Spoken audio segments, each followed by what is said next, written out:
America రాజకీయాల్లో తీవ్ర సంచలనం రేపిన చార్లీ కిర్క్ హత్య కేసులో కీలక పరిణామం చోటు చేసుకుంది.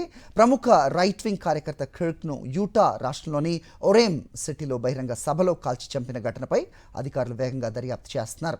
ఇప్పటికే హంతకుడు దొరకలేదు. కిర్క్ అమెరికా అధ్యక్షుడికి సన్నిహితుడు కావడంతో FBI అతన్ని పట్టుకోవడానికి భారీ వేట కొనసాగిస్తోంది. $1,00,000 ప్రైజ్ మనీ కూడా అనౌన్స్ చేసింది. చార్లీ కిర్క్ను హతమార్చిన షూటర్ కోసం ఊటాలో విస్తృతంగా గాలింపు కొనసాగుతుంది. FBI $1,00,000 బహుమతిని ప్రకటించింది. FBI డైరెక్టర్ కాష్ పటేల్ ఇప్పటికే ఊటాకు చేరుకున్నారు. స్థానిక అధికారులు, FBI ప్రత్యేక ఏజెంట్లు, ఊటా గవర్నర్ స్పెన్సర్ కాక్స్ కలిసి ముఖ్యమైన ప్రెస్ కాన్ఫరెన్స్ నిర్వహించనున్నారు. ఊటా కౌంటీలోని యూనివర్సిటీలో నిర్వహించిన చర్చా కార్యక్రమానికి హాజరైన చార్లీ కిర్క్పై దుండగులు కాల్పులు జరిపారు. ఓ విద్యార్థి అడిగిన ప్రశ్నకు చార్లీ కిర్క్ సమాధానమిస్తున్న సమయంలో ఆయనపై దుండగులు కాల్పులు జరిపారు.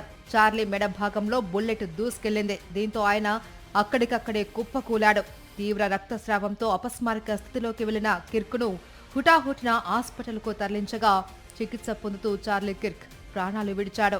ఆడియో ఫోరెన్సిక్ నిపుణుల ప్రకారం కిర్క్ ఒక సూపర్ సోనిక్ బుల్లెట్తోనే కూలిపోయారు అని అంచనా. అదేవిధంగా దర్యాప్తు అధికారులు స్వాధీనం చేసుకున్న తుపాకీ, బుల్లెట్లపై సాంస్కృతిక వివాదాలకు సంబంధించిన పదాలు రాసి ఉండటం మరింత మిస్టరీని పెంచింది.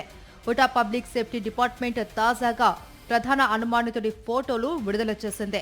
దేశవ్యాప్తంగా ఈ ఫోటోలు విస్తృతంగా షేర్ చేస్తూ ప్రజల సహాయం కోరుతున్నారు.